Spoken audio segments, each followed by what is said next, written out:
Hello दोस्तों, स्वागत है आपका हमारे यूट्यूब चैनल में। तो देखिए, कल हमने चर्चा की थी पल्लव वंश की और पूरा हो नहीं पाया था, इसके आगे आज चर्चा करेंगे। तो बताइए, कुछ क्वेश्चन पूछ लेते हैं। तो पल्लव शब्द का शाब्दिक अर्थ क्या होता है? लता। क्या होता है? और यदि आ जाए तमिल भाषा में पल्लव का शाब्दिक अर्थ क्या है? तो डाकू होता है। क्या होता है? डाकू होता है। यदि आ जाए पल्लव वंश के संस्थापक कौन थे? तो सिंह वर्मन। कौन थे? सिंह वर्मन थे। और यदि आ जाए वास्तविक संस्थापक कौन थे? तो सिंह विष्णु थे। कौन थे? सिंह विष्णु थे। यदि आ जाए अंतिम महत्वपूर्ण शासक कौन था? तो अपराजित वर्मन थे। कौन थे? अपराजित वर्मन थे। और यदि आ जाए अंतिम शासक कौन था? तो कंप वर्मा थे। कौन थे? कंप वर्मा थे। यदि आ जाए पल्लवों की राजधानी क्या थी? तो कांची। क्या थी? पल्लवों की राजधानी थी कांची। ठीक है। और हमने आपको बताया था कि जानकारी के स्रोत एक तो ह्वेनसांग की पुस्तक सीयूकी से प्राप्त होती है और दूसरी है समुद्रगुप्त की प्रयाग प्रशस्त से भी हमें पल्लव वंश के विषय में जानकारी प्राप्त होती है। और हमने आपको बताया था पल्लव और चालुक्यों के बीच संघर्ष हुआ था और संघर्ष का कारण था रायचूर दोआब। तो रायचूर दोआब कौन सी भूमि थी? कृष्णा और तुंगभद्रा नदियों के बीच की जो है उपजाऊ भूमि थी, वो कहलाती थी रायचूर दोआब। तो यदि आ जाए पल्लव किसके सामंत थे? तो क्या बताओगे? सातवाहन शासकों के सामंत हुआ करते थे और फिर इन्होंने जो है कांची पर अधिकार कर लिया और अपनी सत्ता स्थापित करते हैं। ठीक है। हमने चर्चा की थी इसी वंश के या पल्लव वंश के चौथे शासक थे जिनका नाम था विष्णुगुप्त। क्या नाम था? और यही विष्णुगुप्त थे जब समुद्रगुप्त ने दक्षिण भारत का अभियान किया था, दक्षिणापथ का अभियान किया था और 12 संघों को या 12 राज्यों के संघों को पराजित किया था। तो उस संघ का यदि पूछा जाए प्रमुख कौन था, तो यही कांची का पल्लव शासक विष्णुगुप्त था। कौन था? विष्णुगुप्त। ये भी आपको याद है, रखना है। ठीक है। फिर बताइए, अच्छा, जो इस वंश के वास्तविक संस्थापक थे सिंह विष्णु, तो सिंह विष्णु के दरबार में जो है एक संस्कृत के महान विद्वान और कवि रहते थे, जिनका नाम था भारवी। तो भारवी ने कौन सी पुस्तक लिखी? बताइए। किरातार्जुन नियम की रचना की थी और इसने महाबलीपुरम में क्या बनवाया था? विष्णु मंदिर का निर्माण करवाया था, या कह सकते, सॉरी, एक गुफा, बड़ा गुफा का निर्माण करवाया था और रानियों के क्या करवाया था? 2 रानियों के लिए जो है एक पाषाण प्रतिमाएं भी उसकी स्थापित करवाई थी। ठीक है। चलिए, फिर इस वंश के अगले राजा हुए थे महेंद्र वर्मन। का नाम सुना है? और इसी की जो स्थापत्य कला है, जो भी विकास हुआ, वही शैली कहलाती है, महेंद्र शैली कहलाती है। ठीक है। तो बताइए, महेंद्र वर्मन पहले किस धर्म को मानता था? जैन धर्म को मानता था, लेकिन किसके प्रभाव से आकर के उसने शैव धर्म को अपना लिया था? तो एक शैव संत थे जिनका नाम था अकबर। ठीक है। उनके संपर्क में आने से उसने जैन धर्म को त्याग किया और क्या अपना लिया था? शैव धर्म को जो है अपना लिया था। ठीक है। महेंद्र वर्मन ने जो है एक पुस्तक लिखी थी जिसका नाम है मत्स्य विलास प्रहसन। तो इस पुस्तक में किस पर जो है व्यंग किया गया है? कापालिक और बौद्ध भिक्षुओं पर जो है व्यंग किया गया है। ठीक है। ये भी याद करिए। और इसी में जो है न्याय विभाग और पुलिस विभाग में भ्रष्टाचार का भी उल्लेख मिलता है। ठीक है। फिर इस वंश के अगले शासक हुए थे नरसिंह वर्मन प्रथम। ठीक है। नरसिंह वर्मन की उपाधि है महामल्ल की उपाधि है। ठीक है। इसके अलावा वातापी कोंड की उपाधि और इसके अलावा उसने महाराज की उपाधि धारण की थी। तो हमने आपको बताया था यही नरसिंह वर्मन था जिसने वातापी के शासक किसको? पुलकेशिन द्वितीय को पराजित किया था और उसकी पीठ में विजय शब्द अंकित करवाया था और इसी उपलक्ष्य में उसने वातापी कोंड की उपाधि धारण की थी। ठीक है। और इसी नरसिंह वर्मन प्रथम ने मामल्य शैली में महाबलीपुरम में 7 पगोड़ा रथ मंदिरों का भी निर्माण करवाया था। ठीक है। अभी हम चर्चा करेंगे 7 पगोड़ा रथ मंदिर क्या थे, उनकी भी चर्चा करेंगे। फिर इस वंश के शासक हुए थे नरसिंह वर्मन द्वितीय और उनकी शैली कहलाती है राज सिंह शैली। ठीक है। और उन्होंने जो है कांची का जो है क्या बनवाया था, कैलाश मंदिर बनवाया था। इसके अलावा महाबलीपुरम में इरावतेश्वर मंदिर और कौन सा, मुक्तेश्वर मंदिर का भी निर्माण करवाया था। ठीक है, तो यहाँ तक हमने चर्चा कर ली थी कल के टॉपिक में। आज उसी के आगे चर्चा करनी है, तो हेडिंग डाल लीजिए परमेश्वर वर्मन द्वितीय, टाइम लिख लो 720 से लेकर के 731 ईस्वी तक। देखिए इसके बारे में, देखो परमेश्वर वर्मन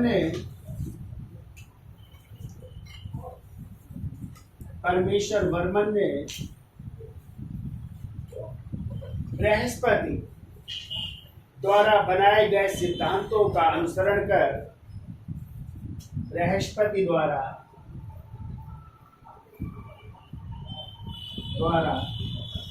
बनाए गए सिद्धांतों का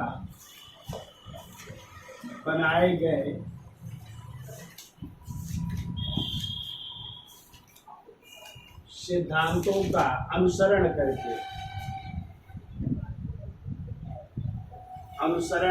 संसार की रक्षा की,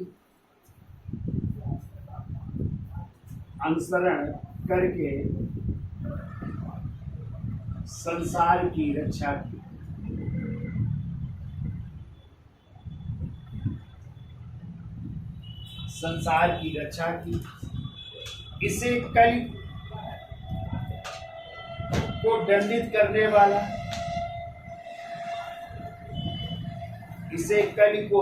करने वाला एवं मनु के सिद्धांतों का पालन करने वाला कहा गया है। इसे कलि को दंडित करने वाला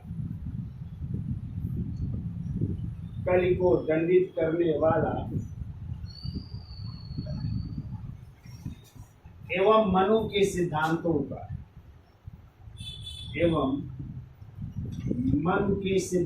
का पालन करने वाला कहा गया है। सिद्धांतों का पालन करने वाला कहा गया है। कल को दंडित करने वाला एवं मनु के सिद्धांतों का पालन करने वाला कहा जाता है। अगला पॉइंट को, यह सिंह विष्णु परंपरा का अंतिम शासक था। यह सिंह विष्णु परंपरा का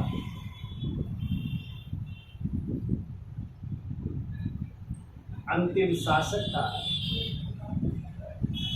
और इसके बाद या ऐसे देखो, जिसे विक्रमादित्य नामक सामंत ने, विक्रमादित्य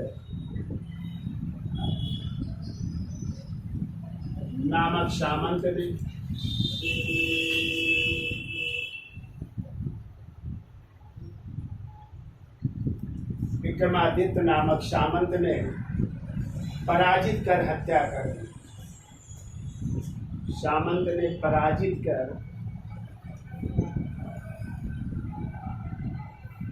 हत्या कर दी। और इस तरह सामंत शाखा का उदय हो रहा है पल्लव वंश में। इन्हीं के सामंतों का शासन आ रहा है। ठीक है, अगला शासक बन रहा है, लिख लीजिए नंदी वर्मन द्वितीय। डालिए नंदी वर्मन द्वितीय, टाइम है 731 से 795 ईस्वी। ठीक है, इसकी उपाधि लिखिए, इसकी उपाधि है पल्लव मल्ल की। पल्लव मल्ल की उपाधि है। देखो, यह सामंत शाखा का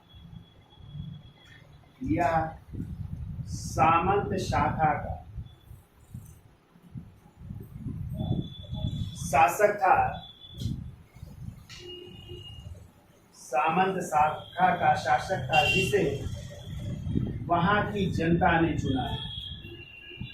कहते वहां की जनता ने इसको चुना था। वहां की जनता ने चुना, जिसे वहां की जनता ने चुना। अगला पॉइंट को, नंदी वर्मन द्वितीय ने नंदीवर्मन द्वितीय ने मुक्तेश्वर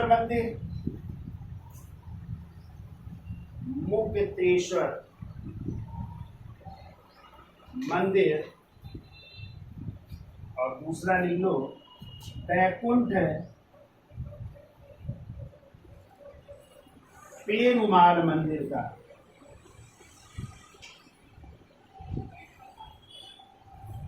तो मुक्तेश्वर मंदिर और बैकुंठ पेरुमाल मंदिर का निर्माण करवाया। फिर इन लोग इसके दरबार में प्रसिद्ध वैष्णव संत, तो वैष्णव धर्म के अनुयायी संत रहते थे, प्रसिद्ध वैष्णव संत, और उन्हीं वैष्णव संत का नाम था तिरुमंगई। तो आप लोग पीछे जब वैष्णव धर्म पढ़ के आए तो हमने पढ़ाया है तिरुमंगई, पेरी अलवार, कुलशेखर और एक महिला संत अंडाल, सब किस धर्म के अनुयायी थे? वैष्णव संत। ये तिरुमंगई किसके दरबार में रहते थे? नंदीवर्मन द्वितीय के दरबार में रहते थे। क्या लिखा?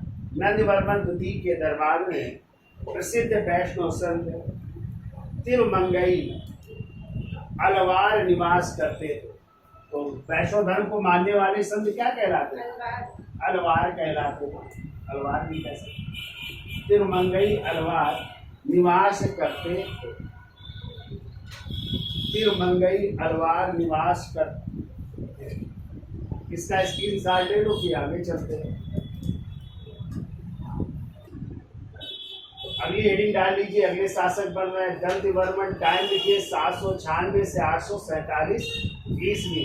इसकी उपाधि लिखिए, पहले तो उपाधि लिखिए। पहली उपाधि है पल्लव कुलभूषण की, पल्लव कुलभूषण। और दूसरी उपाधि लिख लीजिए, इनकी विष्णु का अवतार भी इनको कहा जाता है। तो लिखिए विष्णु का अवतार भी कहते हैं, विष्णु का अवतार। ठीक है, तो देखिए आप लोग पीछे पढ़ करके आए। राष्ट्रकूट वंश के संस्थापक कौन थे? दंतिदुर्ग। और दंतिदुर्ग ने अपनी बेटी रेवा का विवाह किया था पल्लव शासकों के यहाँ। ठीक है, और उन्हीं पल्लव शासकों की यानी दंतिदुर्ग की बेटी जो थी रेवा, उन्हीं की संतान था कौन? दंतिवर्मन। किसकी संतान था? रेवा की संतान था, जो किसकी बेटी थी? राजपूत वंश के शासक दंतिदुर्ग की बेटी थी। तो लिखिए पहला पॉइंट लिखिए, देखो यह राजपूत नरेश, यह राष्ट्रकूट नरेश दंतिदुर्ग की बेटी, राष्ट्रकूट नरेश दंतिदुर्ग की पुत्री रेवा की संतान थी, या रेवा की संतान था, या रेवा का पुत्र था। ठीक है, या राष्ट्रकूट नरेश दंतिदुर्ग की पुत्री रेवा की संतान थी। देखो दंतिवर्मन के शासनकाल में ही दंतिवर्मन के शासनकाल में ही,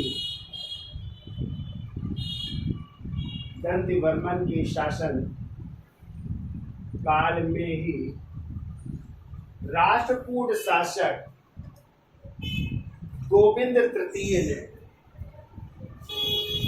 राष्ट्रकूट शासक गोविंद तृतीय ने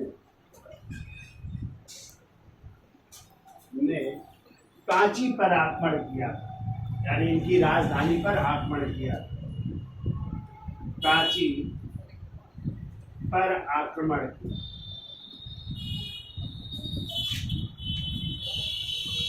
ये दो पॉइंट याद रखिएगा। उपाधि पल्लव कुलभूषण, विष्णु का अवतार, और राष्ट्रकूट नरेश दंतदुर्ग की पुत्री रेवा का पुत्र था। और इसी दंतवर्मन के शासनकाल में ही राजपूत शासक गोविंद ने पल्लवों की राजधानी कांची पर आक्रमण किया। ठीक है, अब हेडिंग डाल दीजिए नंदी वर्मन तृतीय।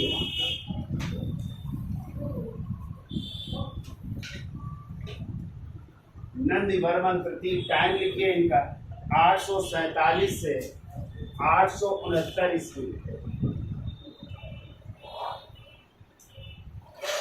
847 से 869 ईस्वी।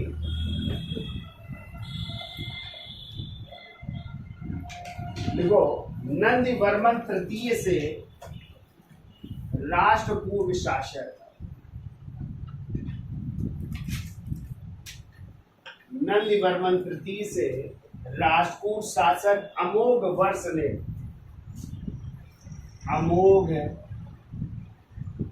वर्ष ने अपनी पुत्री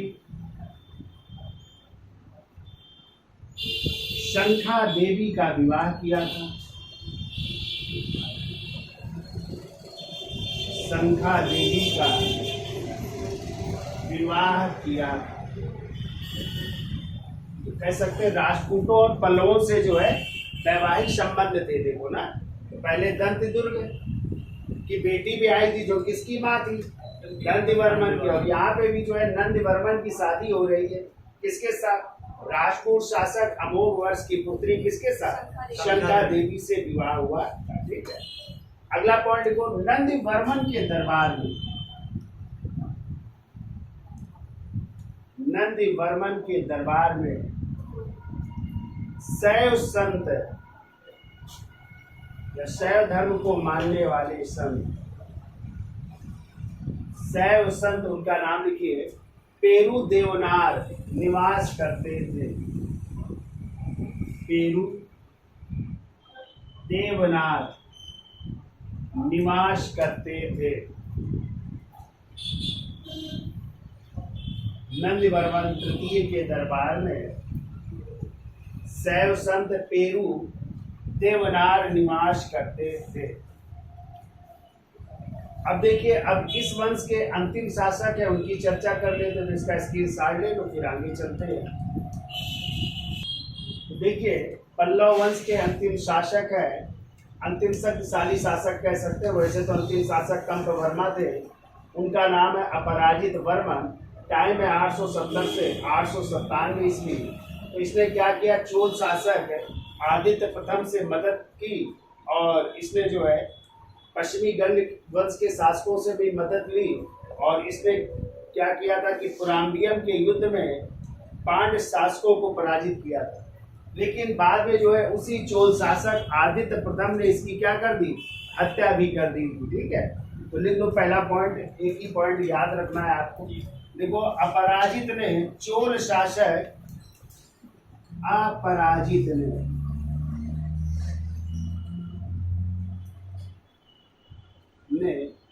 चोल शासक आदित्य प्रथम और पश्चिमी गंग शासकों की मदद से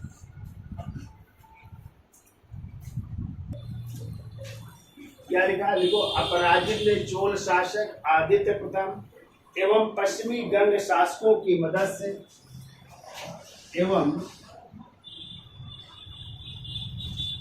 पश्चिमी गंग शासकों की मदद से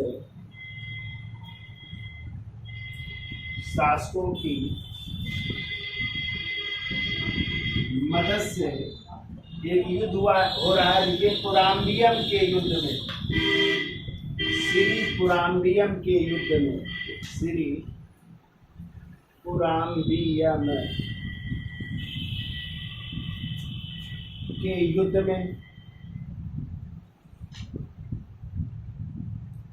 में पांड्य शासकों को पराजित किया।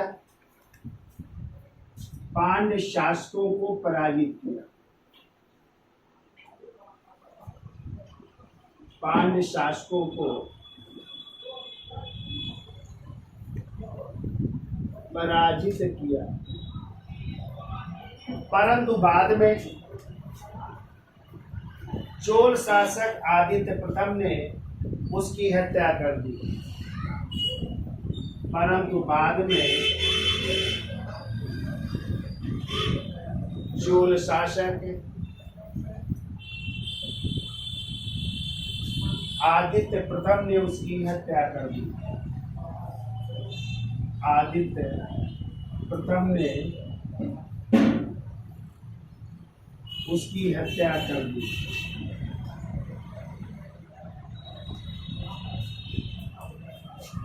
अगला पॉइंट लिखिए, वो अपराजित के बाद क्रमशः नंदीवर्मन चतुर्थ, अपराजित के बाद क्रमशः नंदीवर्मन चतुर्थ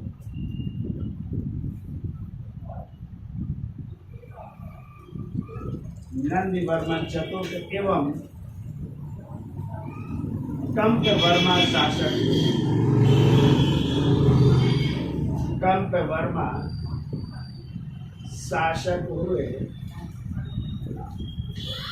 अंतिम शासक माना जाता है कंपवर्मा को। कंपवर्मा शासक हुए। अंत में पल्लव साम्राज्य को, अंत में पल्लव साम्राज्य को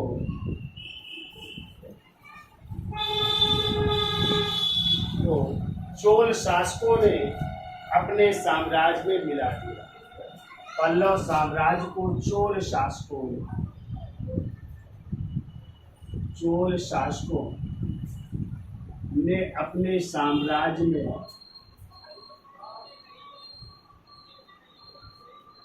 में मिला लिया। इस तरह पल्लवों का साम्राज्य चोलों के साम्राज्य में शामिल हो जा रहा है। ठीक है, तो ये अंतिम शासक हो गए कंपवर्मा। अब देखिए चर्चा कर लेते हैं पल्लव कला स्थापत्य की। और आपको पता है प्रसिद्ध कलाविद थे पर्सी ब्राउन, और पर्सी ब्राउन ने ही पल्लव कला को 4 भागों में डिवाइड किया है। तो पहली शैली कहलाती है महेंद्र शैली, दूसरी शैली कहलाती है मामल्य शैली, तीसरी शैली कहलाती है राज सिंह शैली, और चौथी शैली कहलाती है नंदीवर्मन शैली। तो इन 4 शैलियों का विकास हुआ या 4 शैलियों में डिवाइड किया पर्सी ब्राउन ने। तो उनकी चर्चा कर लेते हैं। तो इसका स्केल सार ले, तो फिर आगे चलते हैं। हेडिंग डालिए कला एवं स्थापत्य डाल लीजिए, पल्लव कला एवं स्थापत्य। तो देखो प्रसिद्ध कलाविद, प्रसिद्ध कलाविद पर्सी ब्राउन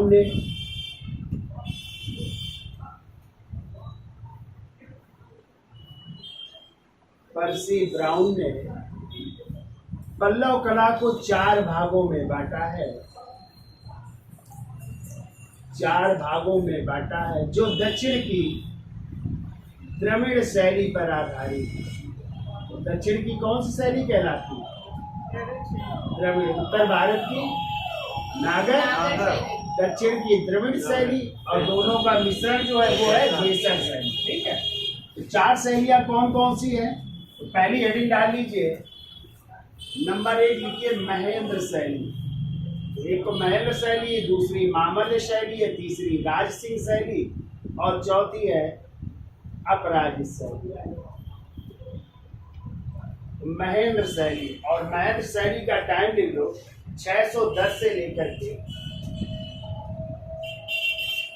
640 ईस्वी तक इसका टाइम है। इस शैली का विकास हुआ, और इस समय शासक भी कौन है? महेंद्र वर्मन प्रथम है। ठीक है, तो उनकी ये शैली कहलाती है महेंद्र शैली। तो देखो इस शैली की शुरुआत महेंद्र वर्मन प्रथम के समय है। इस शैली की शुरुआत महेंद्र वर्मन प्रथम के समय।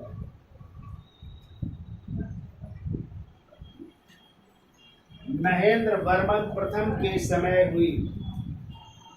देखो इसमें पत्थरों को तराश कर स्तंभ युक्त मंडपों का निर्माण किया गया। पत्थरों को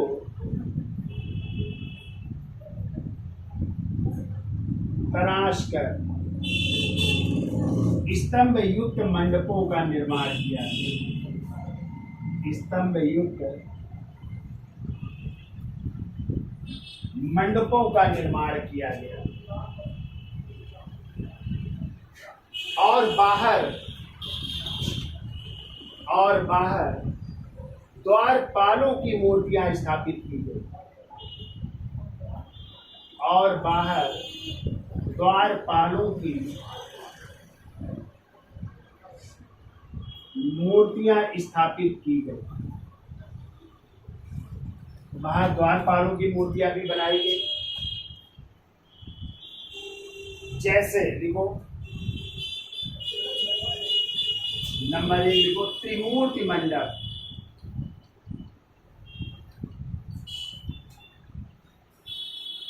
त्रिमूर्ति मंडप। दूसरा लिखो लक्षितायन मंडप। लक्षितायन मंडप। तीसरा लिखो पंच पांडव मंडप। पंच पांडव मंडप का भी निर्माण हुआ। तो त्रिमूर्ति मंडप, लक्षितायन मंडप, पंच पांडव मंडप, फिर को महेंद्र विष्णु मंडप,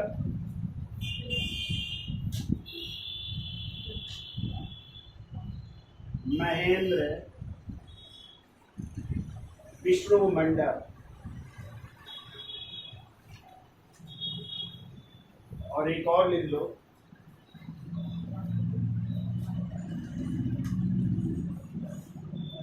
तो ललिता कुंग पल्लेश्वरम मंडप। ललिता कुंग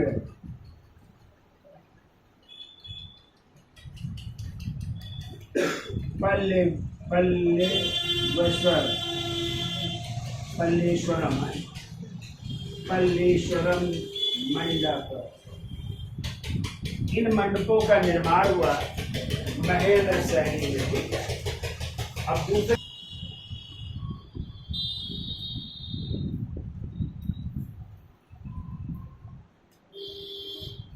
इसका टाइम लिखो 640 से 674।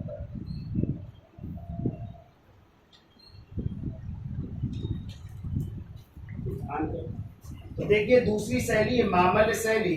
टाइम लिख लो 640 से 674 ईस्वी। तो देखो इस शैली का निर्माण नरसिंह वर्मन प्रथम के समय। इस शैली का निर्माण नरसिंह वर्मन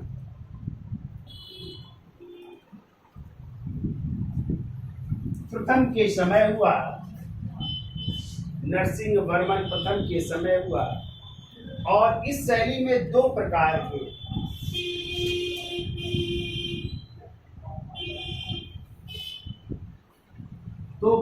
के स्मारक बने। दो प्रकार के स्मारक बने हैं।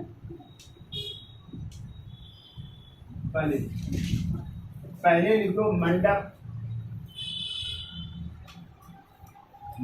बने और इनकी संख्या कहते हैं 10 है। मंडप बने और इनकी संख्या कितनी है 10 है। जिनमें लिखो आदि वराह मंडप,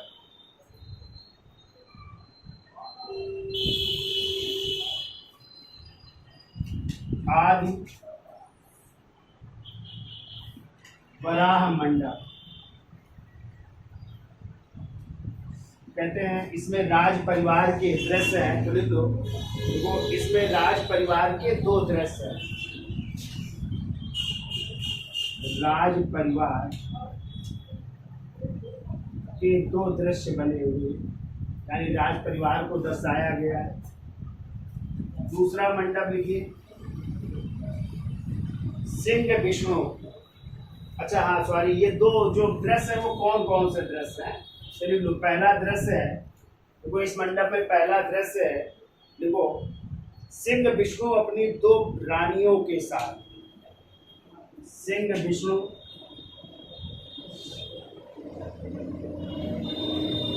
अपनी दो रानियों के साथ,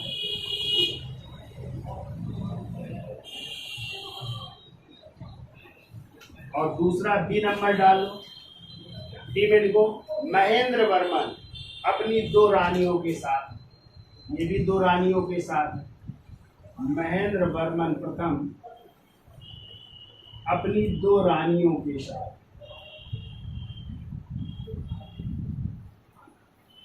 अपनी दो रानियों के साथ। तो एक हो गया आज बड़ा मंडप जिसमें राज परिवार के दो दृश्य हैं, कौन कौन से? सिंह विष्णु अपनी दो रानियों के साथ और महेंद्र वर्मन भी अपनी दो रानियों के साथ, ठीक है। फिर वो दूसरा है पंच पांडव मंडप, दूसरा लिख लीजिए पंच पांडव मंडप, और इसमें लिख दो गोवर्धनधारी कृष्ण बलराम के साथ चित्रित हैं, गोवर्धनधारी कृष्ण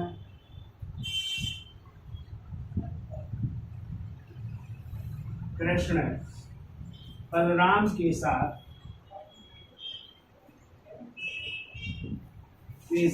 चित्रित हैं।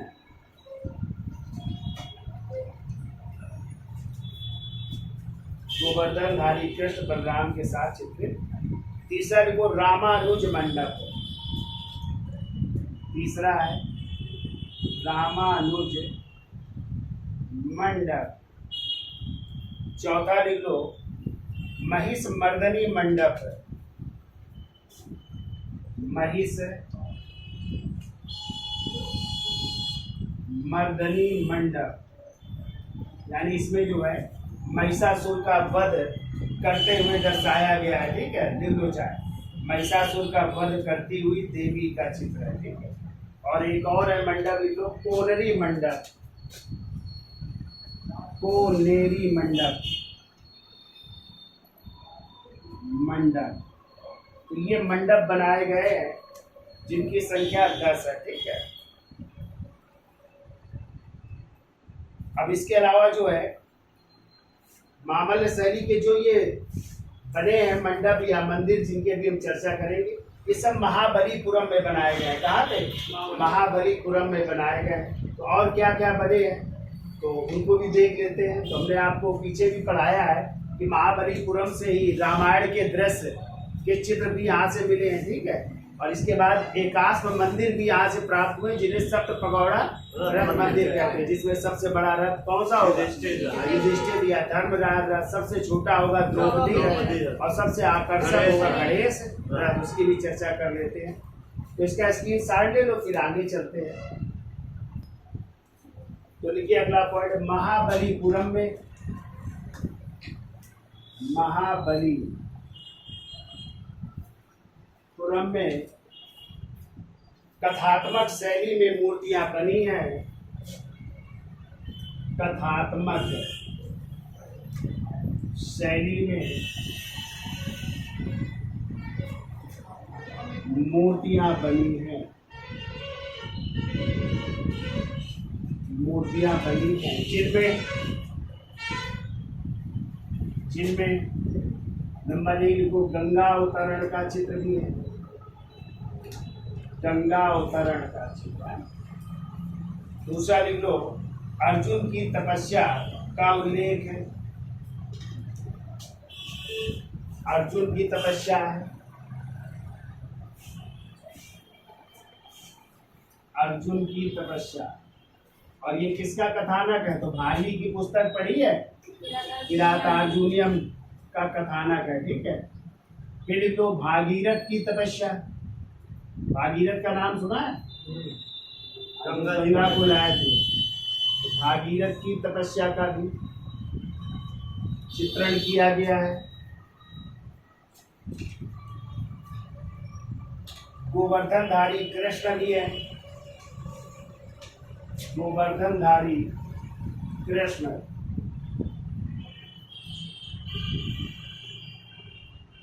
कृष्ण का भी वर्णन है। और एक जो है कपि, कपि माने क्या होता है? बंधन, यानी कपि युग्म का भी चित्र, दो ऐसे जोड़े में है, उनका भी वर्णन जो है या उनका भी चित्र अंकित है यहाँ पे, ये भी लिख लीजिए। अब देखिए दूसरे प्रकार की चर्चा की गई और वो है एकाश्म मंदिर।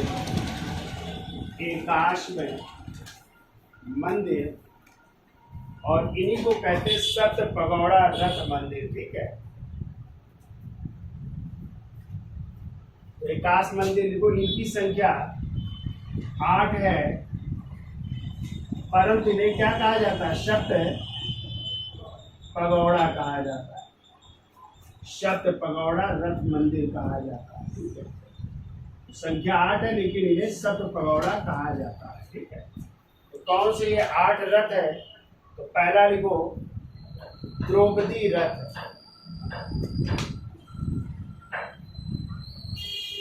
द्रौपदी रथ लिखिए। और ये जो है सबसे छोटा रथ है, देख लो, सबसे छोटा रथ, और ये नागर शैली में है, सबसे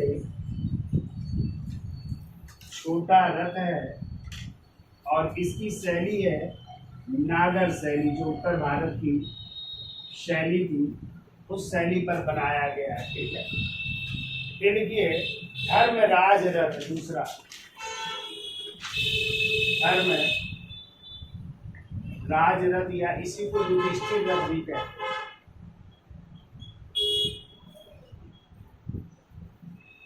धर्मराज रथ या युधिष्ठिर रथ, देखो यह सबसे बड़ा है,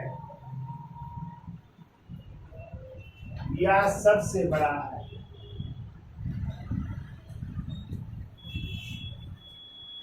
सबसे बड़ा है, और इसी में नरसिंह वर्मन प्रथम, नरसिंह वर्मन प्रथम की मूर्ति,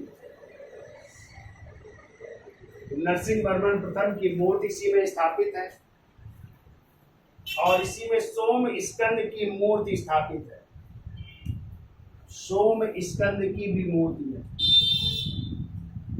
सोम स्कंद की मूर्ति। और इसकी शैली लिख लो, ये द्रविड़ शैली है, ये द्रविड़ शैली का उदाहरण है, तो लिख लो द्रविड़ शैली।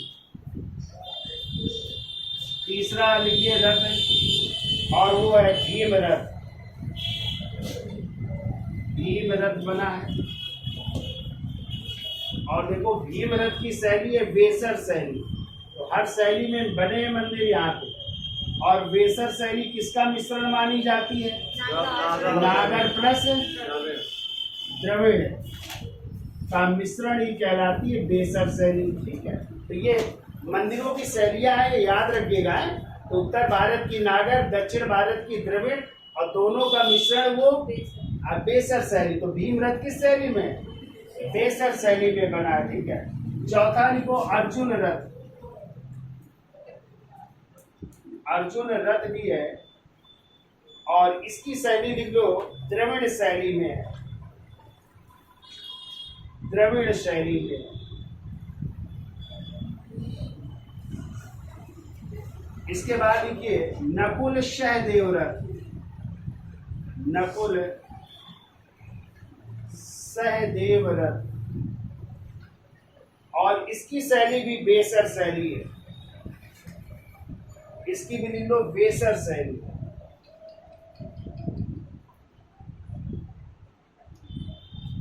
फिर इसके बाद लिखिए गणेश रथ, कहते हैं गणेश रथ सबसे आकर्षक रथ है। देखिए गणेश रथ,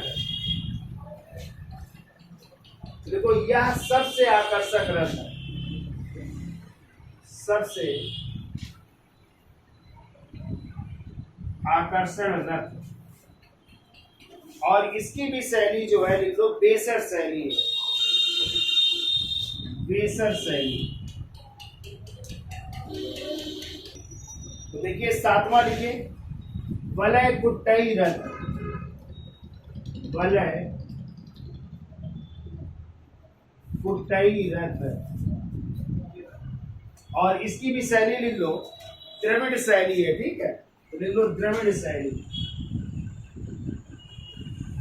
द्रविड़ शैली में बना। और आठवां लिख लो पिंडारी रथ,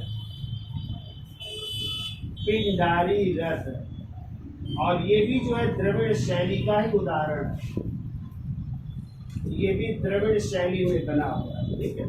तो ये हमने बताया था एकाश मंदिर है ये, इनकी संख्या कितनी है 8 है, लेकिन इन्हें किस नाम से जानते हैं, सप्त पगौड़ा रथ मंदिर के नाम से जानते हैं। तो संख्या कितनी है 8, ये आपके 8 हो गए। पहला कौन सा द्रौपदी, ये सबसे छोटा है और किस शैली में नागर। दूसरा है धर्मराज या युधिष्ठिर, ये सबसे बड़ा है। और इसी में किसकी मूर्ति नरसिंहवर्मन प्रथम, जिसकी शैली थी मामल्य शैली। इसमें सोमस्कंद की मूर्ति है, द्रविड़ शैली का उदाहरण है। फिर भीम रथ बेसर शैली में, अर्जुन रथ द्रविड़ शैली, नकुल सहदेव रथ बेसर शैली, गणेश रथ ये सबसे आकर्षक और कैसी शैली है, बेसर शैली है। फिर वलय कुट्टई रथ है जो द्रविड़ शैली में, और अंतिम है पिंडारी रथ, इसकी भी शैली कैसी है, द्रविड़ शैली है, ठीक है। और कहते हैं पिंडारी रथ में ही लिख लो ग्राम में देवी का चित्र है, लीजिए गांव की देवी का चित्र बना हुआ है इसमें, ग्राम में देवी का चित्र भी है इसमें, ग्राम में देवी का चित्र भी बना हुआ है, ठीक है। तो इस तरह आप लोगों ने पढ़ा महेंद्र शैली और दूसरी मामल्य शैली। अब तीसरी हेडिंग डाल लीजिए राज सिंह शैली, और इसका स्क्रीनशॉट ले लीजिए। तो देखिए तीसरी शैली हेडिंग डाल लीजिए राज सिंह शैली, टाइम है 674 से 800 ईस्वी। और लिखो इस शैली का निर्माण, इस शैली का निर्माण किसके समय हुआ था, तो नरसिंहवर्मन द्वितीय के समय है, नरसिंहवर्मन द्वितीय के समय हुआ, ठीक है। और इसमें जो चित्र बनाए गए या जो मंदिर बने वो कौन कौन से हैं, तो लिख लो महाबलीपुरम का शोर मंदिर, महाबलीपुरम का,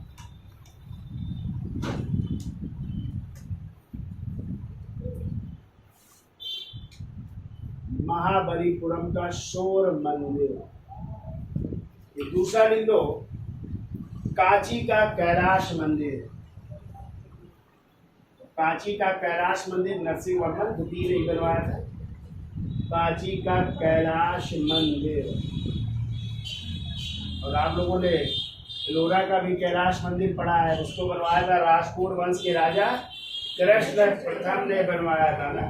फिर को बैकुंठ पेरुमाल मंदिर, बैकुंठ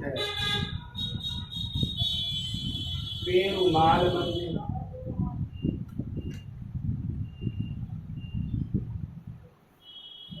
फिर लिख लो अगला ईश्वर मंदिर,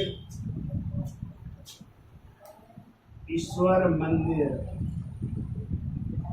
और एक और लिख लो मुकुंद मंदिर, मुकुंद मंदिर। ये सब जो है बने हैं राज सिंह शैली में बनाए गए हैं, ठीक है। और अंतिम लिख लो नंदीवर्मन शैली, ऐसी वो कहते हैं अपराजित शैली, नंदी वर्मन शैली या इसी कहते हैं अपराजित शैली, अपराजित शैली भी कहते हैं। इसका टाइम लिख लो 800 से लेकर के 900 ईस्वी है। टाइम लिखिए 800 से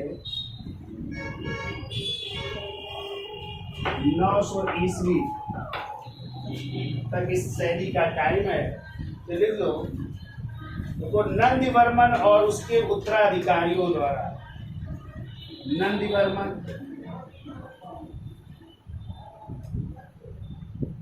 व उसके उत्तराधिकारियों द्वारा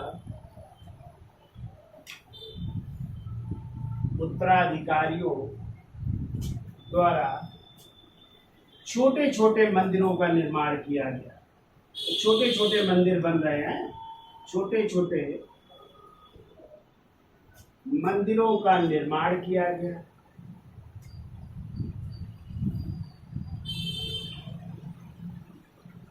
छोटे छोटे मंदिरों का निर्माण किया गया, जिसमें कांची का मुक्तेश्वर मंदिर, जिसमें कांची का मुक्तेश्वर मंदिर, दूसरा लिख लो मतंगेश्वर मंदिर,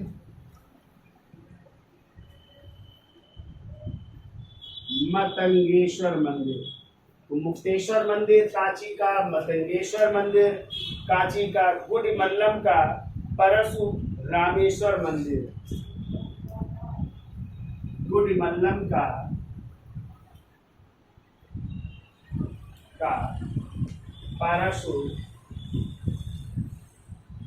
परशुरामेश्वर मंदिर। तो इस तरह ये जो है 4 शैलियां थी, जिसको पर्सी ब्राउन ने डिवाइड किया था। तो महेंद्र शैली, मामल्य शैली, राज सिंह शैली और नंदवर्मन या इसी को अपराजित शैली भी कहते हैं। ठीक है, अब हेडिंग डाल लीजिए, पल्लव कला का जो है प्रशासन है। 4-6 लाइनें मेल में लिखा देते हैं आपको। तो हेडिंग डाल लीजिए प्रशासन, इसका स्क्रीनशॉट ले लो और आगे लिख लीजिए। तो देखिए, पल्लवों के प्रशासन के बारे में जान लीजिए। तो जो राष्ट्रिक होते थे वो जिले का प्रधान अधिकारी होता था, जो गोलमिक होते थे वो सेना चौकियों का प्रधान होता था, जो ग्राम भोजक होते थे वो गांव का मुखिया होता था, जो ग्राम केव या मुतुक होते थे वो ग्राम संगठन का नेता होता था, और मनोरम वो स्थान था जहाँ गांव की सभा की बैठक होती थी या ग्राम सभा की बैठक का स्थान होता था। ठीक है, कहते पल्लव शासन काल में जो पल्लवों की राजधानी थी क्या थी? कांची। और कांची जो है विद्या का प्रमुख केंद्र थी, यानी विद्या के लिए प्रसिद्ध थी। और यहाँ पे एक जो है संस्कृत विद्यालय की भी स्थापना की गई। ठीक है, इसके अलावा कहते हैं पल्लव शासन काल में या पश्चिमी गंग शासकों के समय ही, पश्चिमी गंग शासकों के समय ही भारत में जो है किसकी खेती? नारियल की खेती भी प्रारंभ की गई थी, ध्यान रखिएगा। ठीक है, पल्लव और किसके समय? पश्चिमी गंग वंश के राजाओं के समय भारत में नारियल की खेती प्रारंभ हुई। और इसी समय कहते हैं जो अरवार संत थे, जो वैष्णव संत कहलाते थे, और जो नयनार संत थे, जो शैव संत कहलाते थे, इन दोनों लोगों ने अपने अपने धर्म का क्या किया? प्रचार भी इसी समय किया था। ठीक है, तो ये तो थी पल्लव वंश की कहानी। अब इसके बाद एक नया टॉपिक लेकर के आएंगे नेक्स्ट टर्म में, और वो होगा चोल वंश। धन्यवाद।